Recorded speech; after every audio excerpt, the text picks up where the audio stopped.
that I usually follow for a stop loss. And these are rules that I never break. So, or rather should never break. Sometimes I do, but we're all human. Okay, so the first rule is if you're buying a breakout or a pullback buy, you want to put the stop loss at the low of day. The idea behind it is really simple. If the breakout is real and has to have follow through, it's never going to pull back and take out that low of day, which is now support. So if it does, that breakout has anyways failed and been invalidated, and you wouldn't want to hold that stock anyways.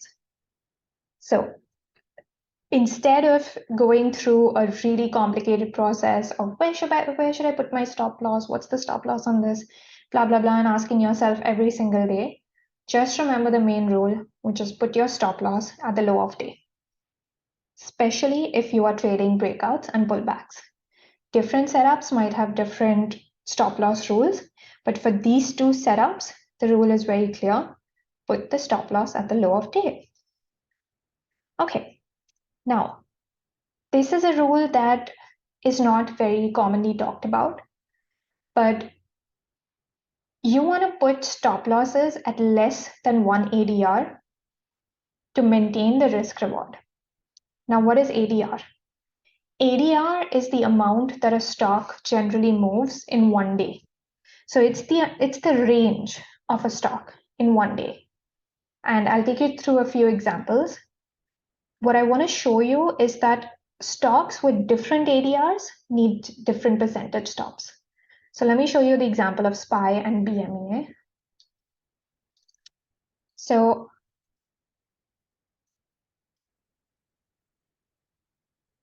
SPY here, and this is me putting the ADR on the charts.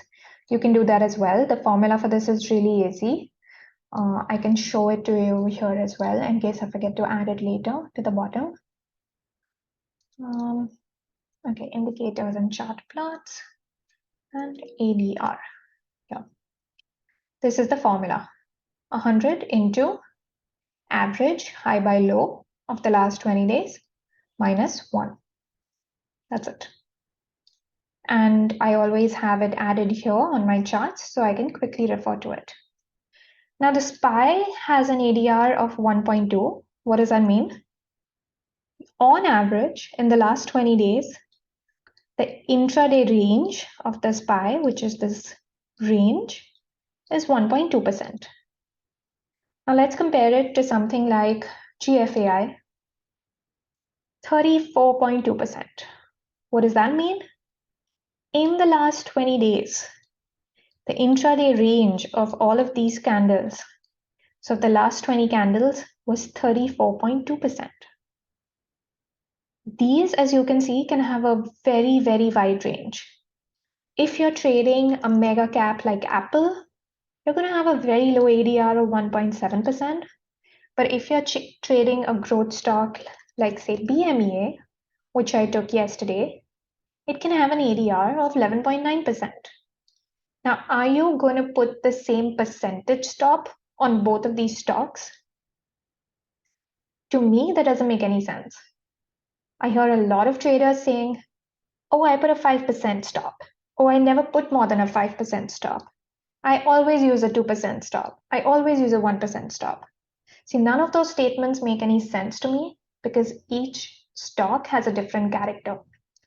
If I went in with the rule of always using a 1% stop or 2% stop on a stock like BMEA or GFAI, that would make no sense. Look at how much range they trade every day. Even on this day, which actually looks small, the range of the stock was 16%.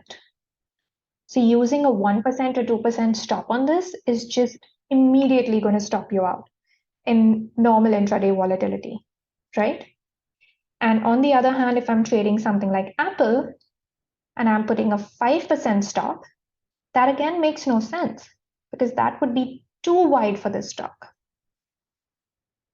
Now, the other way to think about this is also how many days would it take that stock to make that kind of move?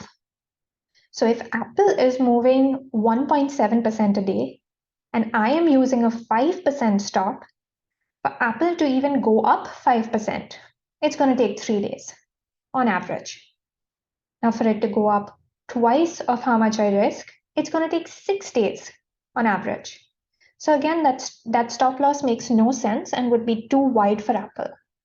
So what I always do is look at what any given stock has an ADR of, and then put a stop loss which is less than the ADR of that stock.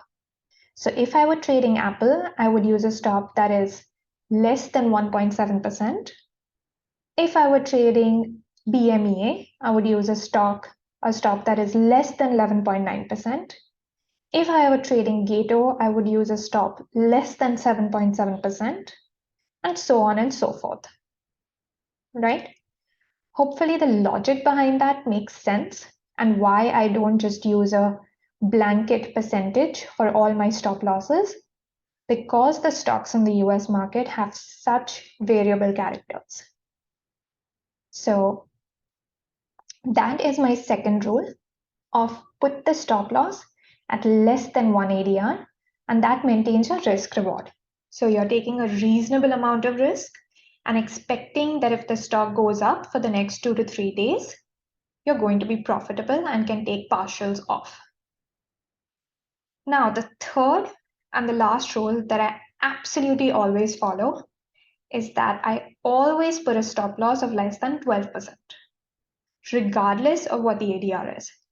So say even if I were trading GFAI, which we just had an ADR of 34%, my stop loss will not be more than 12%, ever. Ideally, you want it to be 10%, but the max room I would give it is 12%. Why is that? Because of this. Losses work geometrically against you. This is just math. If you have a stop loss of 5% and the stock goes down 5%, you're going to need that stock to recover 5% to break even, which is fine, which is doable. If the stop loss is at 10% and the stock goes down 10%, it's going to need to go up 11% to come back to that original point. This is also doable and achievable by a stock. But this is where it starts to get really problematic at more than 10%. If a stop loss is at 20% and the stock actually goes down 20%, it's going to need to go back up 25% just in order to break even. And if you put it at 30%, it's got to go up 43% and so on and so forth. So losses are working geometrically against you. Take a simple example, say a stock is $100. You put the stop loss at $80, and that gives you a stop loss of 20%, right? The stock now comes down, comes to $80, almost about a stop loss, but then turns around. Now, if the stock needs to just get back up to 100, it's got to go up 25% from that $80 just to get up to 100. This is why 10% or max 12% is my limit. That's a cutoff. This is a hard rule. I have coded this into my Excel.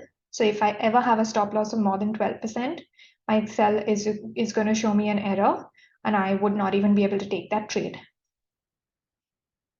You never, ever, ever want to break this rule. It's just going to make it that much harder for you to recover the money. Okay. Now the only nuance I would add here is if you're trading EPs and SIPs, then if you're buying them after the open, you're going to use the low of day after the 5 minutes. That is the same rule as what we do for any other trade, a breakout or a pullback trade. But if you're buying the EP in the pre-market, then where would you set your stop loss? That is a question that I asked myself for years and years, and I finally came up with a solution, with a rule for myself that makes sense to me. I just put the stop loss at the pre-market support level. So let me give you an example. GFAI was a pre-market mover today. It had some relative volume coming in, and I was tempted to buy it in the morning, but unfortunately I didn't. But say I had bought it here. This is the pre-market. You can see this from 4 a.m. to 9:30 a.m. The low of this pre-market is where I would put the stop. So basically treating the pre-market as a regular trading day, and just like you would put the stop at the low of day, you're putting it at the low of the pre-market. To me, that makes sense logically. If it doesn't to you, you can come up with your own rules that make sense. And hopefully this video on entries has been useful. The 2 setups that I used, the 3 scenarios that you're likely to encounter in the morning, what R wall is and where I put my stops. If there's anything that I missed about my entries, I'm more than happy to follow up on this. If you found this video helpful, just let me know, because that encourages me to keep going. I'm not a professional YouTuber, but a professional trader. And I just started making these because it seemed to be helping a lot of people. So let me know what you think, and I'm happy to answer any questions you have. Thank you.